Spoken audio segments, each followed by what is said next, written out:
Well, the migrant caravan is fake. You've been watching CNN, so you know that. Look at this graphic, quote, invasion, unquote, then the word myth on the screen. It's a myth! A pernicious one, too. Is it actually a myth? Well, filmmaker Ami Horowitz decided to find out himself.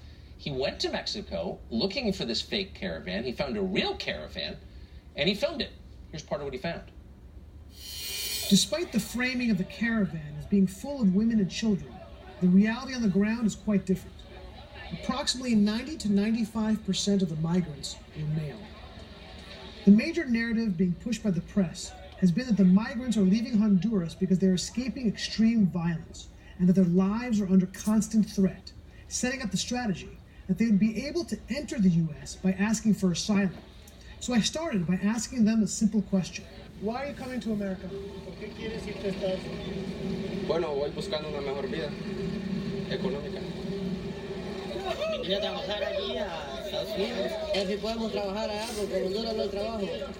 There's a massive logistical effort underway, akin to moving an army, and is clearly costing someone millions of dollars for the transportation, food, water, medicine, and services that are being provided for the members of the caravan. The Mexican government also seems to be sending police to escort the dozens of buses and trucks that are ferrying the migrants and supplies along the route to the next destination.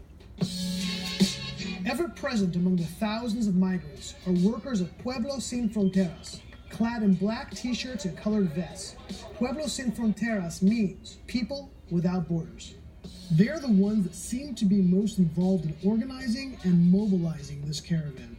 The organization, as the name implies, is looking to create a world without borders, which seems to be one of the reasons why they organized this caravan in the first place, to flout American sovereignty. While it does seem as the majority of these migrants are friendly and simply trying to make a better life for themselves and their families, there's an undeniable element of the migrants who are violent and dangerous. And many of the migrants know this, and some have experienced it.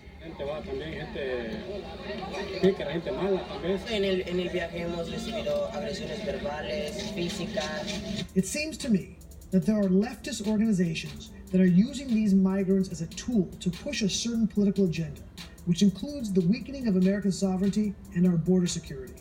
And unfortunately, these migrants are going to be caught in the crossfire.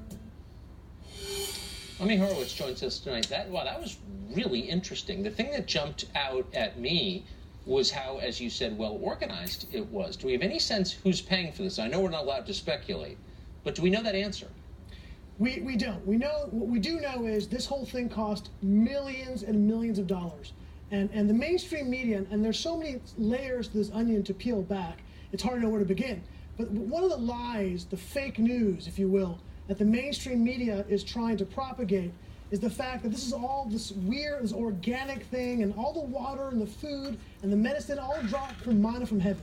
It's baloney. It's all highly organized. It's paid for by a number of organizations. We don't know exactly where the money is coming from. We do know that Pueblo Sin Frontera, which is the main group which is organizing this caravan, has a couple of front organizations in the United States, and the money is flowing from them to Pueblo Sin Fronteras.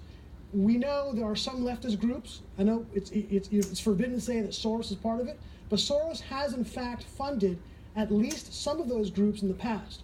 So we don't know where the money is exactly coming from. We know it's not coming from Honduras.